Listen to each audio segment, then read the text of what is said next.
I want to welcome everybody to today's webinar about cold climate heat pumps. Thank you for attending. The webinar is being recorded so that we can email that recording out to you later and you can watch it again later or pass that on to others. So as long as you've registered for this webinar, you will get an email later with a link to the recording. So thank you for coming today. And I also want to thank all of our sponsors, Colorado Energy Office, CORE, Community Office for Resource Efficiency, Energy Smart Colorado, Garfield Clean Energy, Holy Cross Energy, and Walking Mountain Science Center.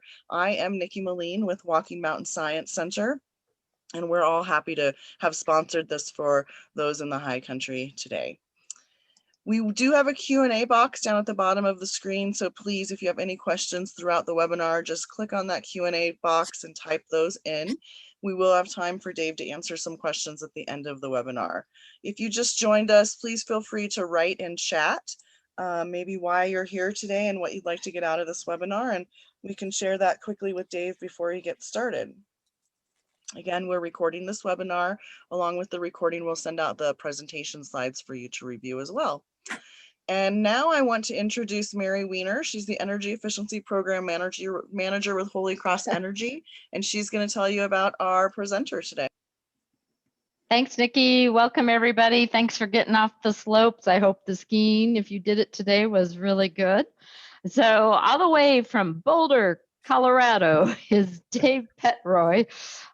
I guess it's sunny down there today, huh, Dave? Sunny and 55. I was out of my Oh my, yes. What a difference between the Western Slope and the Front Range. That's our climate zones for you. But Dave has over 15 years of experience working in renewable energy and sustainability.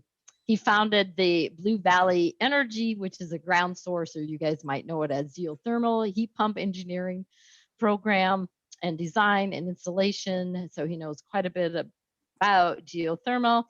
And then he started the NTS Energy, which is heating and cooling and solar consulting. And that's how we found him to help us explain and heat pumps and why it's a good idea to start thinking about going to heat pumps when your gas appliances are at end of life. So Dave, thank you for joining us. And I'm glad you had that nice warm day today. So have I, but I'm missing going skiing, that's for sure. Soon, hopefully. Well, thank you, Mary, and thanks, Nikki, and all the sponsors. Today we're going to go and do a little talking about heat pumps. We'll talk about cold climate heat pumps. We'll talk a lot about options for your home. How do you get a good system? Some on indoor air quality. How do you find some good contractors for this and work with them, and a bit about financing and rebates. So we'll kind of explore the whole world. I have about 30 slides. It usually takes around 35 minutes if I try to balance talking fast and not having you here for too long. So let's get going. So a heat pump has an outdoor unit, which looks just like an air conditioner. There's two refrigerant pipes that goes into an indoor unit, which is an air handler with a coil at the top or a furnace with a coil at the top. The other kind of heat pump we'll be talking about today is called a mini split system. And that's an outdoor unit, but it connects to various indoor units. There's a lot of flexibility in this technology with two lines going up. So the difference is here you have to have, lots of ducting. Also, I don't have a picture of it, but you can have a heat pump connected to a tank, a radiant tank for in-floor heating, working in conjunction with a boiler. And we'll also touch on that because I know quite a few of you have boilers and radiant heating. Let's talk about what's a heat pump. It's really a reversible air conditioner. And I think the thing that confuses folks a bit is it doesn't move temperature. It extracts and concentrates heats from the air and moves it. So the trick is, if it's 10 degrees out, believe it or not, that air has a lot of heat in it. It's a mechanism to take that and move it in. At minus 470, there's no heat outside, but we're not quite to that extreme. Let's look at this little diagram. And here, this is the indoor unit. So this would be basically a coil, an air handler, or you can think of it as the AC coil in a way at the top of a furnace. The refrigerant, which is a sort of a magical liquid or fluid, it loves to absorb heat and give up heat. So if you put a pot of refrigerant on your stove and turn it on to boil, it would boil very, very quickly. So the refrigerant comes out, it's still warm and a little bit cool, and comes into expansion valve. And so it expands. And when liquids expand, especially refrigerants, they get cold. They have more room in the same amount of heat. So it gets very cold. In fact, it can expand enough to get below the outdoor temperature. So if your outdoor side temperature is, say, 0, this refrigerant might be minus 20 degrees. And it comes in here, and this outdoor unit, by the way, sorry, this whole section here is all in the outdoor unit. So it comes into the valve, it goes through the coil, air blows across it. The rate of air blowing depends on how cold, how much heat we try to extract. It changes, it gets warm, it comes out of there warm, but it's got to be pretty hot. It's got to be between 95 and 105 degrees. So it comes out of here, and then it comes into a compressor. And when you compress the refrigerant, it turns into a hot gas. The amount of compression depends on how warm it is here. In the mild 50 degrees, not much compression. When it's really cold, more compression. Comes in here, it goes through the coil, air is blown by it, and it gives up the heat. Now, in a boiler situation, what happens is you can either have this as water coming through here, the refrigerant, and then basically comes in here and it warms up a tank of water. That's sort of a simplified way to think about it. So instead of a coil, you've got a tank of water getting warmed up, and that's how it helps with a boiler system. Also, in air, and one thing people get confused about, if you put your hand over the vent in your home and the heat pump, it might not feel hot. It'll feel just neutral. So that's working normally. 100 degrees is going to keep your house to 70, no problem. So classic heat pumps have been around since the 1950s. But the thing is, they were not designed to work in cold climates. In fact, this is an old Trane picture. This is where heat pumps were supposed to be sold. And then about 2005, I'm going to say it was the birth of the cold climate heat pump evolution. And what happened was, believe it or not, in certain areas of the country, New England and Minnesota and the north, different areas, gas prices were going up. Also, people work in the technology, so there's really no reason we can't have this good technology work in all climate zones. So since about 2010, there's been thousands of them installed in New England, in Minnesota, and up in Canada. So there's a very well-established technology built on classic heat pumps, but a new generation. So quickly, what did they do? Well, the engineers had a lot of stuff to work with. That compressor I talked to you about, they made it multi-stage. They made it very smart. It had smart controls. So if it wasn't that cold out, it didn't have to work hard, just a little bit. It matched to the indoor unit. They improved the coil design. So when air blows by these coils, it absorbs more heat. And the main thing is they worked a lot on frost retarding and defrost operation, because in the past, if it was 30 degrees and raining, this thing frosted up. It wasn't really designed to keep operating. Now it deheats it. And if anyone wants me, email me. I have this really cool video that shows one of these a bit iced up, and then the defrost mode turns on, it melts it right away. Let's talk about a few important terms real quick. 1 ton heating and cooling is not like this guy, the big tons. It's 1 ton is 12,000 BTUs per hour of heat. And most homes are in the range of 3 to 6 tons, or 36,000 to 72,000. SEER you've heard about probably. It's a measure of cooling. It's on every air conditioner, and the 17 to 24, higher better. And each heat pump will have a SEER also.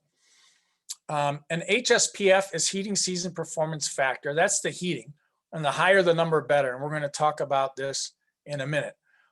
Coefficient performance, I have a long appendix. It's a way to compare efficiency of units, and you can read about it there. And the final thing is called D-rating. That's really important in Colorado, and it's sizing a heating system to compensate for altitude, because as you know, in Colorado at high country, the air is thinner, it holds less heat. So a unit that at sea level might be able to put out 72,000 BTUs per hour, in the cold climate might do quite a bit less. So that's really important.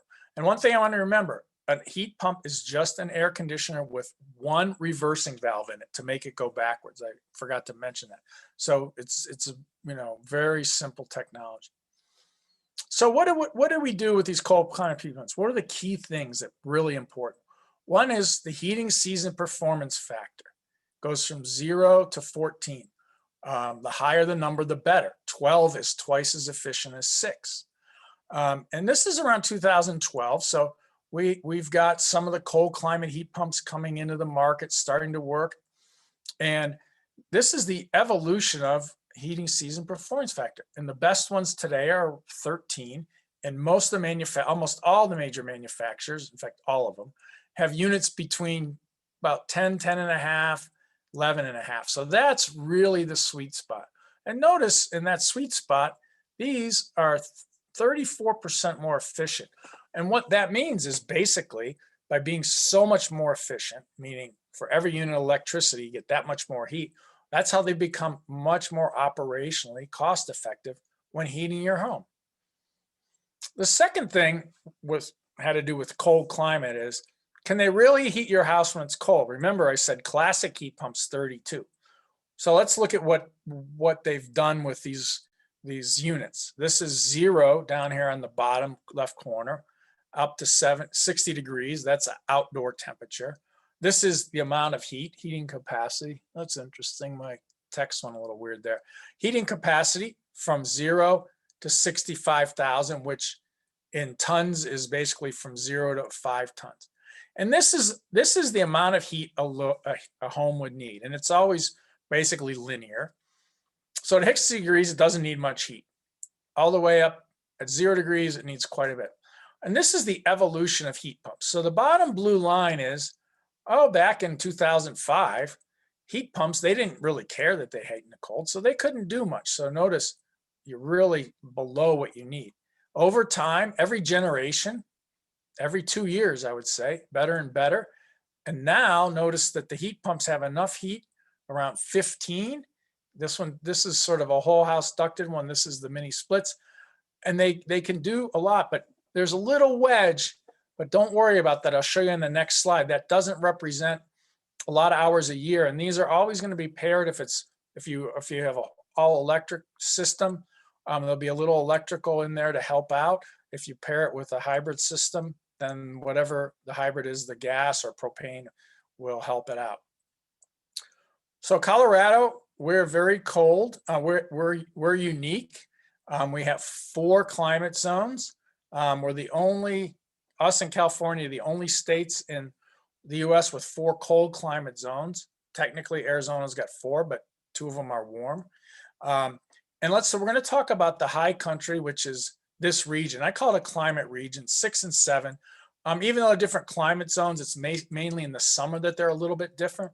So when you're thinking about a heat pump up in altitude, basically you're going to buy the same size and the design. On the eastern slope, on the eastern plains, front range, 4 or 5. Western slope, the far west is 5. Everything I'm going to talk today, Eagle is sort of the standard. Everything I talk about has to do with if you were installing one here. But in these zones, the milder zones, the heat pumps can do more and the economics will be even a little bit better. So this, I think, surprises a lot of people. This graph, the bottom, starts at minus 20 degrees outdoor temperature up to 63. And this axis is the amount % of annual energy used to heat. And so really in the mild zone, it's 1/3 of our heating. But in the outdoor temperature, 35 to 65. This is an Eagle, so this is not down in mild Denver. And that's most of the October. That's sort of the shoulder seasons. This big area here, 49%, is, getting colder toward winter and overlap of winter. But notice now, heat pumps, this was classic. Cold climates can work in all of this. So suddenly, and down to 15, it's pretty easy. Oh, sorry for them. So that's over 80% easily done. This part is money that heat pumps will go all the way below 0, can handle this. But remember, I said they're generally paired in combination with something to pick up this tail and help them out, which is only a few hours per year. few nights per year. So we're going to talk about heat pump configurations. And I say for furnace heated homes, but really some of this does apply to radiant in-floor also. And I have slides after the first sequence to talk about that. But a lot of what I'm going to say applies to that. So let's say you're going to have a furnace with or without AC, and you have a choice. You have some choices. Now, if you want to get off gas and go the most green, you can put in a heat pump with just a little electric, 90% heat pump, 10% electric. Or if you have an existing furnace, depending on how old it is, a lot of times you can pair the furnace, you can pair a new heat pump with an existing furnace, or you can buy a new one. So you can run it different ways, like 50-50, 80-20. So the benefits of a heat pump, it really gives you control, pairing it however you want. You basically have cooling. You can, we'll talk about, if this is important to you, GHGs and air pollution, you can control that. And you have what I'm going to call cost insurance against different fuel price increases. So this is a typical home, like 20 to 2,500 square foot home in Eagle. And this is a program called Right Suite. It's what you do to analyze heating and cooling and design systems. You put a model of a house in. And right now we have 4 options, and I'll show you more detail, bigger slide next. But this is an air conditioner setup with a furnace. This is a heat pump unit here. This is a heat pump unit run a little bit more. This is a heat pump run 80-20, heat pump 80%, furnace 20%. This is 50-50. And this here is a heat pump with electric. So this is going all electric system. And this is using current pricing of gas and electricity. Now, currently gas is a very inexpensive fuel. Everybody knows that. But let's look at this. And these things can be also applied to a boiler with radiant floor. It would be more something like you would hybrid and have it in here or here. But let's look at what goes on. So annual heating cost with a gas furnace with or without AC, you can pay a little bit more, let's say $20 a month or so, 50-50, a little bit more to do secondary. It's still, electricity is still a bit high, but if you choose to go all electric for environmental and health reasons. But this is cost prior to rebate. And notice that the heat pump is close to what it would be with the AC. It's more than a furnace, but we get out here and there's some really nice rebates from Holy Cross. This is a rebate if you pair it with a furnace. This is a rebate if you go all electric. Other rebates, which we'll talk about at the end of the presentation. So basically, if you look at this, the furnace is going to be the lowest cost, but the second lowest is all just heat pump with electric. Then you've got heat pump using mostly heat pump, 80-20. Then you've got 50-50, and there's not really a rebate for that. So this is kind of what you're looking at. You're trading off initial cost versus that. But let's look at one of the huge benefits. And what this is down here is this is from your house, the amount of emissions, CO2 pounds per year. And each of these bars is these different combinations. So this is gas furnace. This is gas with AC. It'll be the same. This is heat pump 50-50, heat pump mostly 80-20. And this is all heat pump with a little electric. And the blue bar is basically 2020 emissions using what the current grid is up in the Holy Cross region. And notice that by starting to use the heat pump, a little more improvement. This is a nice combo, a lot of improvement, and then all electric improvement also. But as the grid gets greener, and I think everybody up here probably heard the press release of Holy Cross going for 100% renewable. This is being a little more conservative, says in 2027, around 65% renewable. Notice you've got a little bit of drop because it's all gas, only a little electricity. But notice how 50-50, nice improvement, 20%, way down using more and more heat pump, and all heat pump and electric, it cuts it basically in half. in about 7 years. So remember, this unit's going to be in your house for 15 to 20 years. To give you an idea, this is a savings of $5,000 per year, and a car savings, if you go from a gas car to an EV, it's around $6,700. So it's about the same amount of savings. So when you start to look at this and you say, well, gosh, Dave, this seems like I'm having to pay a little bit up here for this. Well, you do, but let's compare. If you're going to go out and buy an EV, you're going to think about something else. Or if you're building a new home, realize that this is over 30 years. You can spread this payments over 30 years. So a gas furnace over 15 years, about $300,000. A heat pump furnace is $150,000. If you go all electric, it's going to be even better.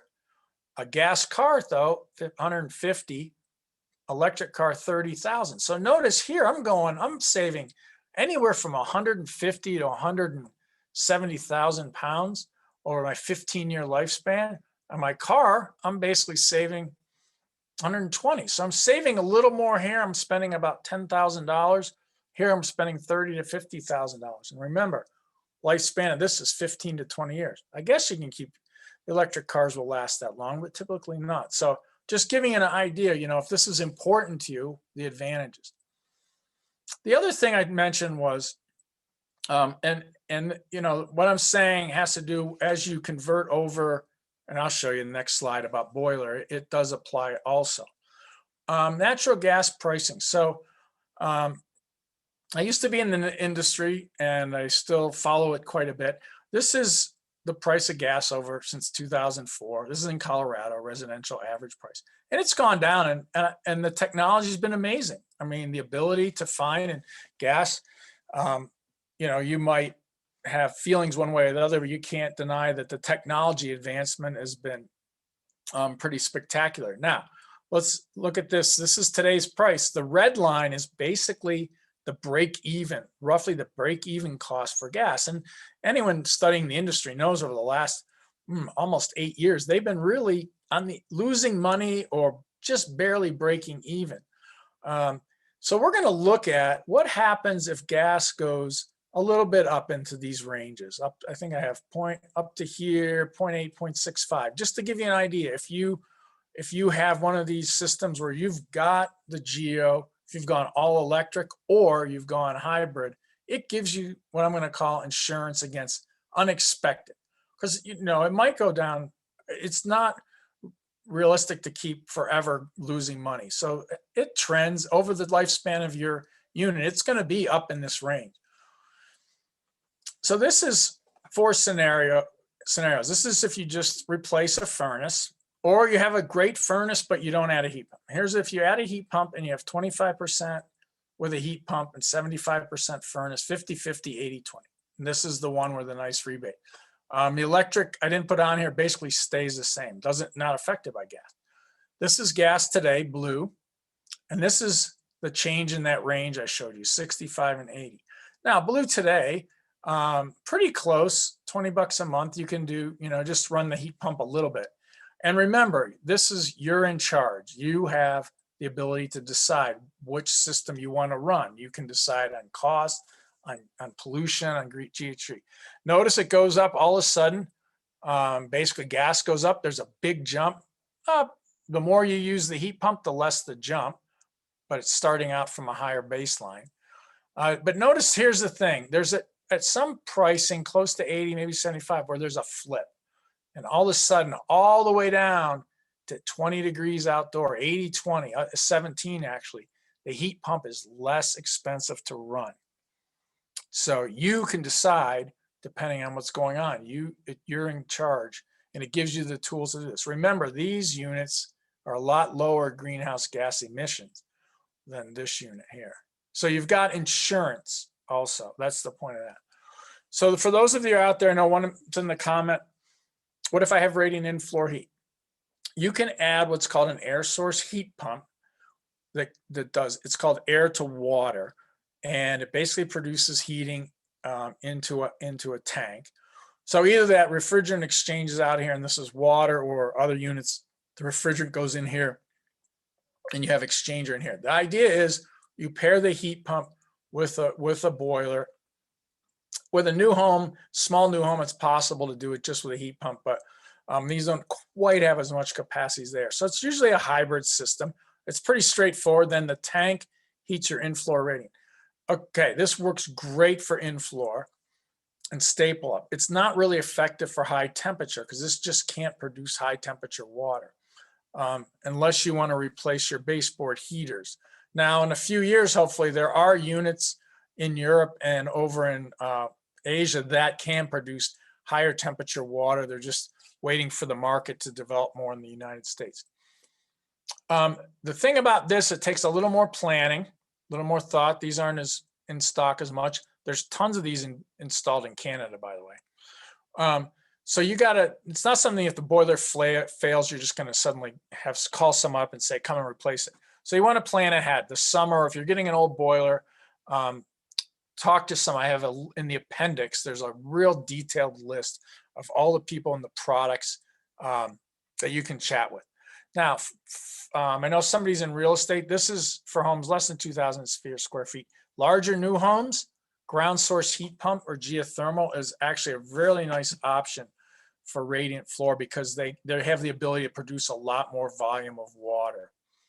And they actually cut down on the greenhouse gas quite a bit. In fact, it's sort of the most efficient heating source possible. But I would encourage you, if you have a boiler and you have radiant floor, go to the appendix. I'll show you at the end of the talk, the page. Another thing to talk about is mini split ductless heat pumps. They're super flexible systems. Described them before. The nice thing, they can have different indoor units. For those of you who are building a new house or adding on, and we'll talk about that next slide, you can design what you want. You can have it up in the ceiling. You can have nice wall units. You can have these floor units, or you can even have these little ducted units in the attic or in the basement with just vents. So lots of ways to fit it into your home so that it looks really nice. So what are people doing? Well, sometimes people have an older house, be it with radiant or baseboard or air system, and their second floor is not comfortable at all, or they want to basically get off gas some or propane. So you can basically put one of these and have it heat and cool the whole second floor. If the main floor is uncomfortable, wings, you can do several rooms and put on a mini split.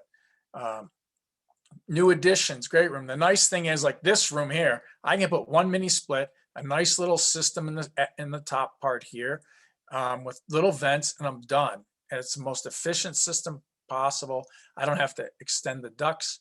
I don't have to upsize the AC. One system can typically do 4 to 5 rooms, up to 1,500 square foot in the high country. Now, one thing I want to mention before I move on, and I should have emphasized it more. We had a talk a couple of weeks ago about homes in propane, natural propane, or all electric homes where gas isn't available or is expensive. And what I should have mentioned there, because some of you might have that situation, and I'm going to go back. These costing curves would be inverted.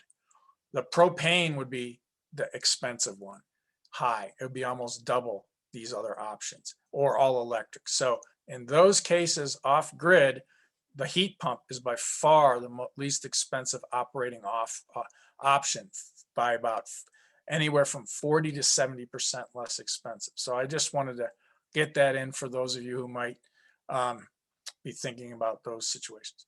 So now you want to get a good heat pump. And the thing you need to do is you have to talk to the contractors and get something called a manual J load calculation. And that's what I showed you, that nice colorful thing. I put a model of the house in the computer. And if you have an existing house, you put a model in and compare it to your bills and make sure it's right. And so you want to know you're going to get this green curve. Your contractor is going to get this green line out. And then they're going to put in different kinds of systems and see how well they match. This is a bad match. It means below 25, it's way below. These are nice matches, all the way down to about 15 degrees. The orange or the blue line has the ability to heat the house. Now, they taper off, and they're going to have something here, but it's not a lot. In fact, this is Eagle, and if you look over here, Eagle, this is the temperature range in hours of the year. And you say, well, gosh, this is like below 10, but it's not a lot of hours per year. It's basically maybe a few days, a few hours. So believe it or not, doesn't have a big impact. So what are you going to ask contractors? And this is a lot of wording. A lot of it's, you're going to get this after, so it's more, somewhat referenced. But let's just go. Did you use manual J? Qualify for rebates? What outdoor design temperature? Eagles -6. What's my load? Did you pay attention to altitude? Everyone working up here, 95% of the contractors know that, but new ones in heat pumps, they need to understand that. What's the heat pump D-rated output? So the altitude, minimum outdoor operating temperature of the equipment. So if it's cold up here, the equipment should be able to operate below 0. It's not gonna be able to do the whole load, but it'll do a lot. How many years are you gonna use backup electrical or gas? You don't wanna use those a lot. I mean, it depends. It's a trade-off with gas, price versus, but you wanna have the ability to really do a lot of the house with a heat pump. Mini splits, you got to make sure the altitude for both. And this is a great question. Just simply, why is your cold climate heat pump product better than others? And just let the contractor describe to you. You'll learn an awful lot from that one question. Now, in existing homes and replace it, you got to make sure the heat pump is as big as possible. They're going to have to look at the ducts. The ducts have to be big enough to handle the heat pump. You're going to have good airflow. So they might propose reworking these, making them nicer, better curves. They might say, oh, we're going to add a couple of returns. Ask them, is this going to make my uncomfortable rooms uncomfortable? And you can consider zoning. It's very simple in a lot of the single-story houses to have 2 zones, and your house will be a lot more comfortable, north, south, east, west. And the other thing is it'll save a little bit of money on heating. Or you could even zone the second floor, first floor. So talk to them. And some of the contractors will say, yeah, we're going to do this with the ducts. Others won't do as much. Outside. Well, the thing about heat pumps is you do not want to have to go and shovel out your heat pump in the winter so you can have heating. And your contractor shouldn't want you to do that. So there's a few things. You want to ask how noisy and quiet are the units. I'll tell you, the indoor units, I've slept in bedrooms with really good ones. You can't hardly hear them at all. Like no problem. Outdoor units, they're becoming quieter and quieter. I wouldn't want to have one sitting under a bedroom window, or an area where it's open all the time. But, you can find nice positions. You want them to get them in the sunny south or on the east, sort of protected from the weather. These are mounted beautiful for Vail. They're several feet off the ground. Vail's average snow depth in, I think, the maximum month, which I think is January, is 31. Rifle, you don't have to go so high, maybe a foot.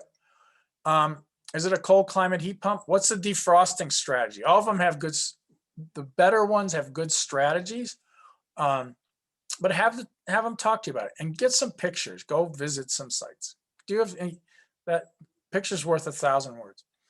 I want to talk, if you're going to go to this effort and also you're thinking about your heating and cooling and healthy air, you should really, the technologies and everything are evolving so fast. There's such good stuff out there. They're finding out that having, gas stoves, while they have been the premier appliance for cooking, they're really not so great on healthy air directly in your kitchen. And now they're higher end, but there's electric induction stoves, which are really good. And even newer electric stoves, which I just got one after replaced a 20-year-old one. The heating elements are fantastic. And the oven can be different modes. So there's really good options there. If your gas or your side arm on your boiler needs replacing, you can get an electric heat pump water heater. Here's one in a closet. They need a little space. Basically, they do pull heat from the air.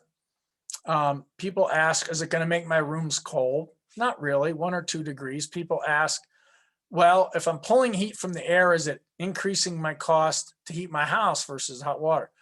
No, not really. And the reason is the units to heat the house are really efficient because they're doing it on a big scale. And water heaters are trying to really do it on a small scale. So basically where you're trading off, okay, I might be a degree or 2 colder. I'm not going to really notice it. And that's heating air. You're going to see, reduction in your heating bill. A water heating bill, especially propane or electric, it's going to cut it in half or more. Gas, it's pretty interesting because it's efficient enough that it's very close to a wash on heating. And there's some great rebates, but plan ahead. Even though these are available and some of the department stores up in the high country, maybe not as much. Typically, your contractor might have to order this. Those of you, a lot of you have wood fireplaces you're building, and this is mainly if you're building a new home or replacing. Pellet fireplaces have come a long way. They basically are super clean burning now. There's wood pellets available all throughout the Rocky Mountains. Someone asked, they do have electric ignitions. I'm researching into that. My guess is that some of them have backup built in, or when you put one in, you could easily do a little battery for backup. It's just the igniter. Check a lot of the older homes, boilers, furnaces might not be vented great. Replacing with a heat pump, or at least having someone come looking at it. And this is just sort of a health safety reminder for the winter. Check your carbon monoxide sensors. A few more slides to go. Indoor air quality, there's something called a heat recovery ventilator. It used to be called a window. Open the window, fresh air comes in. Still good. We still do it at our house, but this is a little box that can go in the attic or the basement or work with your furnace. And if it's really cold in the winter, outside. So what happens is cold air comes in to go in your house, but you pull a little bit of air out of your house. It mixes in the heat exchanger, so it tempers this. So when it comes in your house, it's not so cold. And in the summer, it's the opposite. So super hot air comes in. You don't want to have to cool it again. Basically, heat exchanger, and it dampens it. Normally, you can put one of these in attic for the upper floors. This is a little bit unusual getting it all the way down there, or you put it in the basement for those floors. A nice technology, really good. Contractor, recommendations from friends, websites, ask about, do they do heat pumps? Do they install heat pumps? A lot of the resources on the resource page, call Mary, Nikki, others, they know who's been doing the heat pumps. So recommendations, get a couple quotes to start. If they're far apart, get a third, and be cautious of low quotes. What I've described takes a lot more effort and thought, and it will reward you over 15 years. It's a lot more time than just walking in saying, oh, that's the old furnace, it's 80,000 BTUs. Here's a quote for an 80,000 BTU. Online, as everybody knows, super deals, the one thing you have to be careful. And, so this is a very sophisticated stuff. I'm not saying you can't do an online purchase. The main thing is, what's the warranty? Do they have equipment? Who stands by it? Local subcontractor, you've got all these folks in Colorado supporting your contractor. Here, I've gone online, I've done some research in this. The thing is, a lot of times the manufacturer who relabels isn't supporting the warranty. It's just sort of the retailer online. So instead of being Trane or Carrier or Mitsubishi, it's just like Target, or, it wouldn't be Target, but the equivalent. And they haven't been in business a long time. And it puts the contractors, some contractors, they're really not comfortable because they don't have a team with them. So just be aware. I want to talk real quick. I know there's new home. You have to do manual J. Same home can have different loads. You got people love high ceilings. They love more glass. They put more insulation and more air and less air leakage. So those are all big factors. And I would recommend getting the heating load early on in your building process. So, your contractor might have a favorite HVAC person. He can, say, okay, give me a heating load. Or you can actually talk to folks and maybe get someone independently to do a heating load. It's going to cost you a little bit, but once you know that, now you can evaluate. You can go in and get gas and AC. We've talked about it. It's, low capital, it's highest GHG. And it has, basically that's the only advantage is the heating cost now, but I've described things that could happen. This is a new home. So I'm looking at over 30 to 60 year, I'm looking at 15 years of that system and 30 years of a house. Heat pump natural gas, another option. We talked about that. Heat pump electric. And then for big homes, ground source heat pump. And I have in the appendix, for people who don't have access to natural gas, a bunch more details and options. So radiant systems, so there's a little evolution in thinking about how you get heating and cooling around your house. Radiant system's been the standard for comfort for a while. And I know up in the mountains, many people are like, that's the way to go. Building a new home, though, remember, they require independent filtering, ventilation, and cooling. Now, here's the big change. The air systems have gotten a lot better. How'd they gotten better? Well, Dave, here's how they got better. First of all, they're really quiet, much quieter. Number two is they're actually zoned, more than one thermostat. Typically, you can get two thermostats on each floor, maybe more, mini splits more. You can add indoor air quality, really good filtering, and that heat recovery can also be incorporated to the air system. So the point here is you actually have two really good ways to heat and cool your home. Heat pump, everything, they include cooling automatically. And now if you're thinking about this, but you really want some of the comfort of radiant, electric radiant floors, nice thing to use selectively in bathrooms, maybe in the kitchen, smaller rooms with timers. So you're not using it to heat the house, you're really just using it to heat the floors and ensure comfort. I'm not going to read through this. Basically, we talked about heat pumps, the things they can do for you, options versus gas. And I just want to reinforce versus propane or all electric baseboard. In those cases, the heat pump is so low cost. Work with your contractor as a teammate. Find the contractor who's going to work with you. I mean, I'm just saying, you don't have to choose one thing or other, but you really want contractors going to lay out the options. Talk to your local contractors. There's some great financing options. And now I'm going to turn it back over to Nikki or Mary. But I do, during the question and answer, I'm gonna go to a couple points in the appendix. I want to show you a couple things that I think for some of you might be really important, especially the folks who talked about the boilers and talking about real new homes. So thank you for your time. Thanks, Dave. So quickly, we want everybody on the call to know that there are also there are lots of local incentives available out there, not only Holy Cross Energy, which Dave mentioned. You should always check with your local utilities for incentives. But things to remember about rebates, and I think Dave mentioned some of this previously, but make sure it's sized right. A manual J-load calculation is going to be required with Holy Cross Energy and your local nonprofits in order to get your rebate. It needs to be the primary source of heating, and it has to be an HSPF of 10 or greater. So with Holy Cross Energy, if you are moving from natural gas to electric, you can get $850 per ton for a heat pump. Walking Mountain Science Center, which services Eagle County from Vail to Dots Arrow. If you're doing the electrification, switching from natural gas to the electric heat pump, a home can get up to $3,000 and a business could get up to $6,000 for that. If you are in Glenwood, Garfield County, Garfield Clean Energy offers commercial properties up to $1,500, and then Glenwood Springs Electric has some rebates as well, $1,000 for residential and up to $5,000 for commercial. And then Core in Pitkin County, and as well as Eagle County over in the Roaring Fork Valley, they are offering up to $2,500 for a heat pump.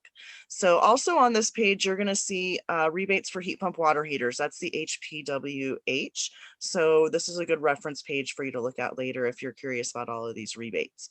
And then the page after this, when you see these slides come to you later, is all of our contact information. So Holy Cross Energy, Walking Mountains, Garfield Clean Energy, which is run by Clear, Core, the Colorado Energy Office, and then Dave's contact information is on there as well. So these are all the sponsors and all the people that can help you with learning about heat pumps and understanding incentives. Thanks, Dave. I think it's a great idea for you to show us some stuff in the appendix. I don't think we have any specific questions, but Mary, you can jump in if there's something you wanted to add. Yeah, we do have a couple of questions. So Dave, I think there's still confusion because we have so many boiler system. Okay. So so can you go into maybe what an Arctic heat pump with let me go down. This is what I want you to, this is the important slide. So this is, for those of you who really want explore heat pumps with the boilers. These are some of the major ones. So these are, most of them are Canadian companies, because this is very common in Canada. And so there's something here about the size and when they're introduced. I don't, you can read through this. It just tells you a little bit about it. And a lot of this information was more towards the contractors, but this is important. Call these guys. Hans does a lot of them up in the high country. These guys are out of Denver, but I really recommend that you call one or two or three of these folks and say, I have a boiler. This is my situation. I'm interested in Arctic or Space Pack. I'm interested in pairing one of these heat pump units with my boiler. I'm sure some of you are asking, well, can I just replace my boiler? That's a little bit tough, because these units are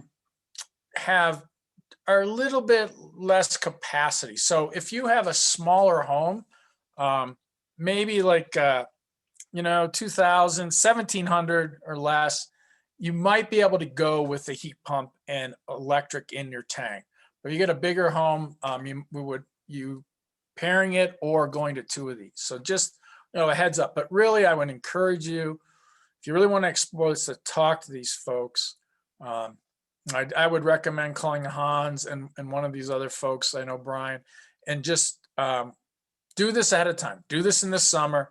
Do this when your boiler's getting old.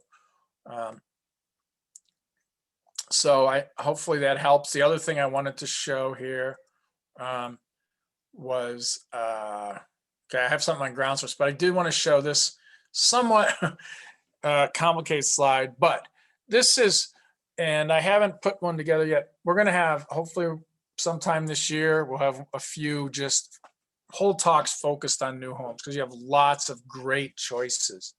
And this is if you don't have access to gas, or like bringing a gas line is crazy expensive. And so this is kind of your options that you can do. And this is somewhat initial cost and your savings and strategy. So this is for homes up to 2,500, and this is for larger homes. So you have these various, and this is kind of the baseline. I would recommend to anyone propane with baseboard, but it's kind of the baseline, and then all these options. So, and I would encourage you, if you're building a new home, talk to everyone, talk to folks on this list. They know folks who are out there offering all these options. Feel free to email me. Usually after these talks, one or two folks will have a new home, and I'll get you started. Mary, Nikki, everyone will get you started. Yeah. So I would really encourage that. Yeah. Dave, I wonder if you could go back and talk about more cost stuff. It looks like in chat we have some questions about cost, both for mini splits and radiant systems similar to furnaces. Okay, sure.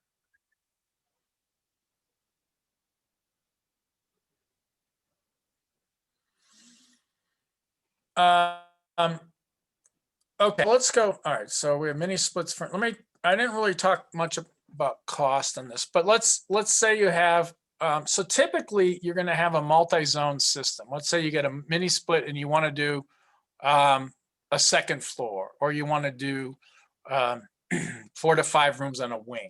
So the cost is going to be close to what these costs are, but you're going to be kind of in this category here, where you're going to get a lot of discounts. And in fact,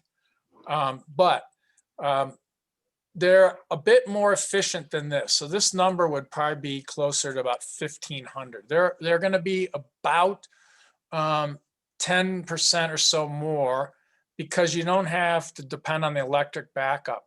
Because mini splits, if I go to this thing, I know I'm jumping around, but just let me explain why that is.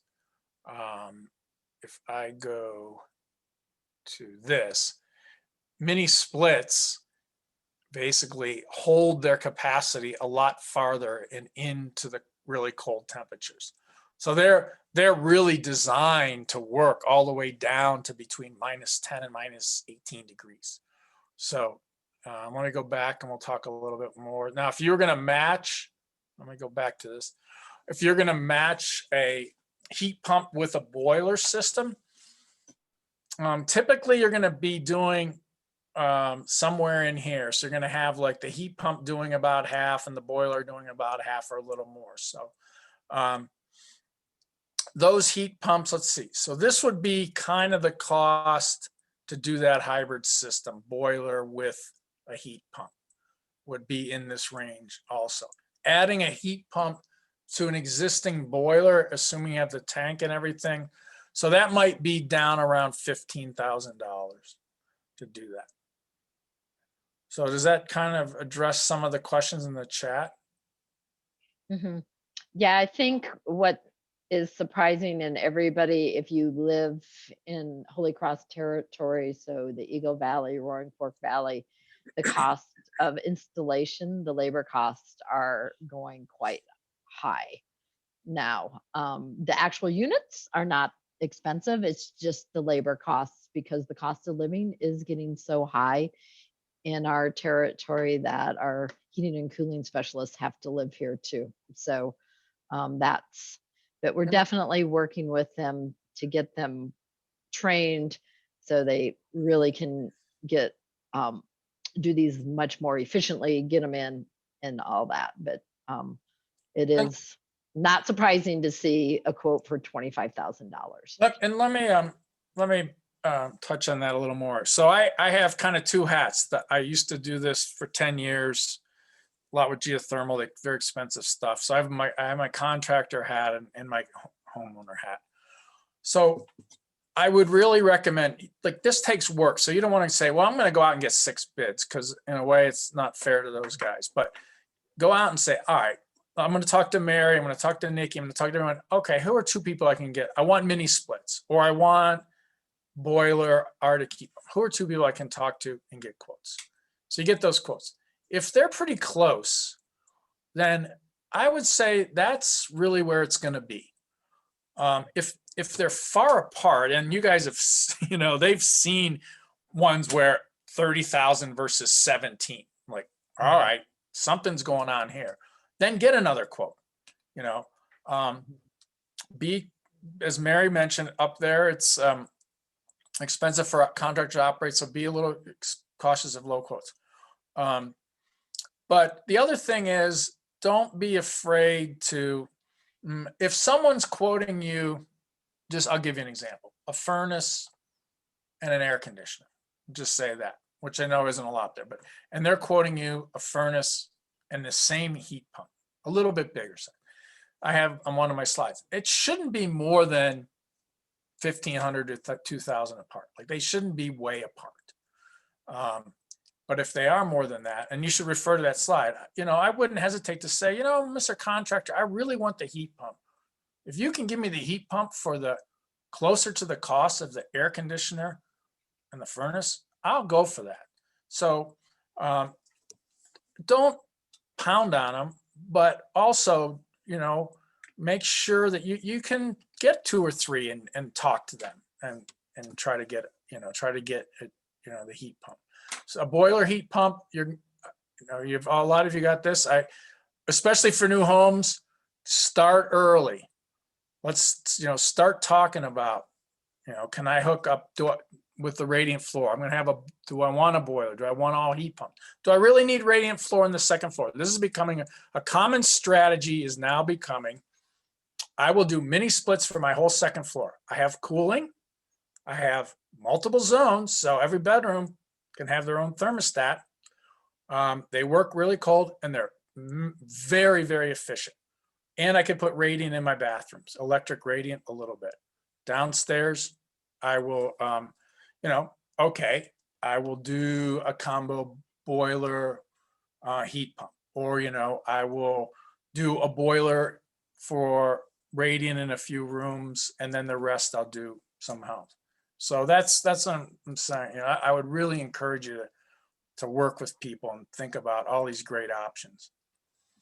And everyone, get your load first. That's the most important thing. Like, if you get your load, all of a sudden you'll know, do I need 2 systems? Do I need 1 system? How big is system on the first floor? How big is system on the second floor? It's like a real guidepost to start. Thanks, Dave. That's really important. Does anybody have any additional questions? We have a couple more minutes and we'd love to be able to answer any more questions that anyone has. Please put them in the Q&A box, or you're welcome to just type them in chat if you want. So a couple of, if anybody's still on, there's the Pure program from Holy Cross. If you want to go 100% renewable, I would highly recommend talking to Renew to finance. I've checked recently. Their rates are about 1% better than you can get by going to banks and stuff. And they also are more flexible. You don't have to have a sky-high credit score. Really great. This is if you want to learn more about heat pumps. Let's see. And so there's a list, almost all the common manufacturers have. These are a list of what are called cold climates. So make sure you get cold climate. You don't want the classic. These are some of the mini splits. And they all have kind of fancy names for the really cold ones. Aurora, L-Grid, Hyper Heat, Max Heat. This is some geothermal. If you want to talk to people about that, I would highly recommend if you're building a big house. If you're building 3,500 and above. Hey, Dave, we have a question. Can a heat pump replace a boiler that heats water and radiant floor, 1,800 square foot home? So this is a really typical setup in Holy Cross territory. So you've got the boiler, radiant in floor with a sidearm that heats water. So can a heat pump, can you go 100% electric? Can a heat pump do that? 1,800 square feet is on the edge. So it depends. If it's a pretty well insulated house, then you might be able to do one heat pump in the tank and a little electric in the tank, and it'll make it work. If it's not so well insulated or your load's a little bigger, then it might be tricky. You might want to stick with the hybrid system. So that's why I would recommend talk to them, because the first thing they'll do is get your load. That's the first thing they'll do. And if you and so what one of those folks is going to do, or what I would do is, okay, what is this line? How much heat do I need? And then they'll pick out and they'll say, what's the maximum that a heat pump that can do water for radiant inflow can do? And it might be a case where it's low. And then they'd say, well, you can do that, but you're going to use a lot of electricity and it's going to cost a lot. Or they might say, wow, it's pretty close. It's up here and it's close to what you need. You only need a little electric in the tank. So I highly recommend call the folks on the list and talk to them and get a, you can, and talk to the reference. I mean, you can independently get a load calculation on your house too. So yeah, and Dave, I think that's a really good point. So whenever Dave talks about load, they actually look at your insulation level, your air leakage in your home. And Walking Mountain Science Center and CORE offer really comprehensive a blower door energy audit that will actually tell you how leaky your house is. And it's really worth investing on insulating and air sealing your house before you invest in this new heating and cooling technology. So take advantage of those. It's very informative. I've improved my own townhouse after I had one of those audits, and it's interesting to feel where your house is leaky. So take advantage of that. And to put it in perspective, you might end up spending $3,000 on insulation, and you might save $5 to $6 on your new heating and the tonnage system, needed. new heating system. And then you might save, in addition to that, you might actually save 10 to 15% every year on heating if you need. So yeah, that's a great point, Mary. Yeah, and there's rebates. Nikki, you rebate if they're gas heated, right? If they're doing insulation and air sealing. Yep, we always rebate insulation and air sealing. So we have a full list of rebates on our website, or again, you can just contact any of these local contacts to find out more. It is a little after 5, so the webinar is officially time over. If anybody doesn't have any more questions, which in my screen, it looks like there's no more questions in chat or Q&A. So I think we just want to thank everybody for coming today and thank our sponsors again for having this webinar. Like Dave said, we do hope to schedule some more webinars, more specifically about new construction, as well as some of this more information about heat pumps just for existing buildings. So stay tuned from Walking Mountains and all these local partners on upcoming educational opportunities. Thanks, Dave, for the presentation and all the work on this. And thanks, Mary. You're welcome. Thank you. Thank you, Have fun everybody, for skiing joining tomorrow. us. Yeah, Everybody have fun yeah. skiing tomorrow. Oh, yes, yes. And don't hesitate to call one of us when you need some help. We're happy to look at quotes and give you some advice.